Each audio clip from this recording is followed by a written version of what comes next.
a house can be haunted, and a plane can be haunted, can a lake be haunted?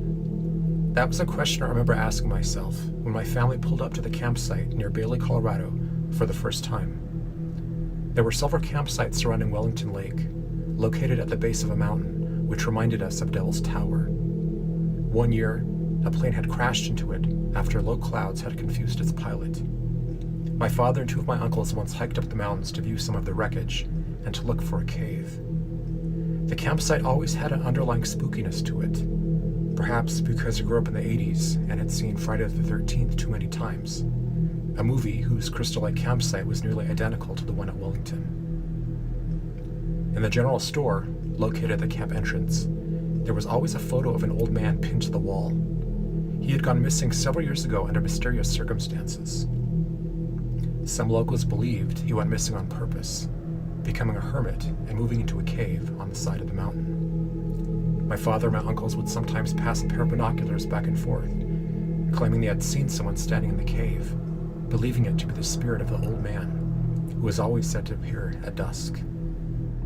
Every summer with two other families, we would spend a weekend at Wellington. We would come to have many wonderful memories of this place, but some scary ones too. One night, well after the sun had set, my aunt was restlessly turning in her sleeping bag.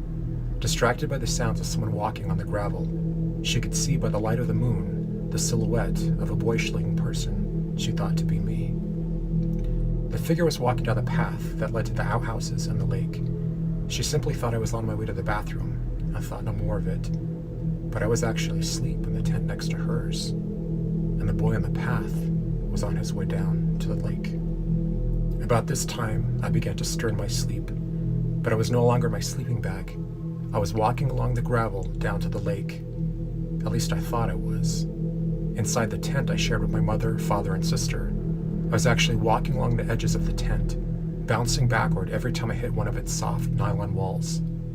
And yet I could feel the icy water rising up over my ankles, my knees, my torso, and finally up over my head. And that's when I began to panic. I tried to scream, but every scream only brought more mouthfuls of water. I was drowning, and no one knew where I was. My screams were heard, however, by everyone at the campsite.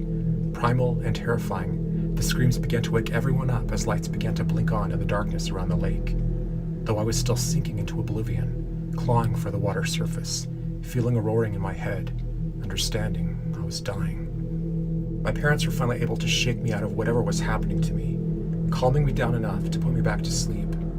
But the next day, I sat withdrawn and sullen, unable to go back to the lake.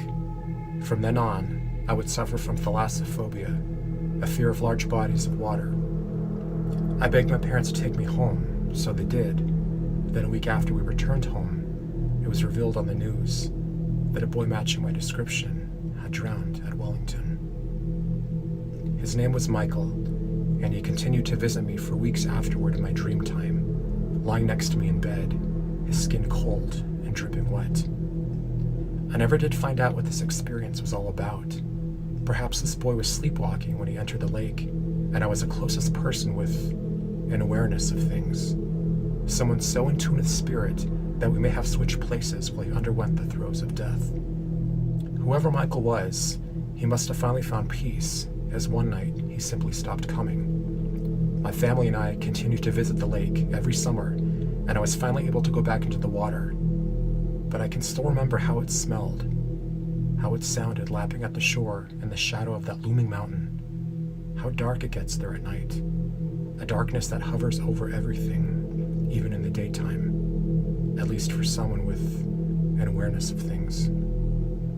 Someone who, well into his adult years, still pulled his sleeping bag up over his head, trying to block out the sound of those cold, dark waves lapping at the edge of the shore in the night.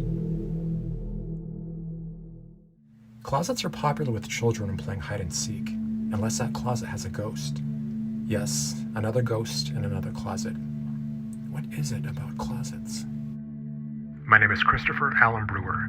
I've appeared on several supernatural programs. You can follow me on Facebook through the Feature Ghost page and my website, thespiritchasers.com. Thank you for watching.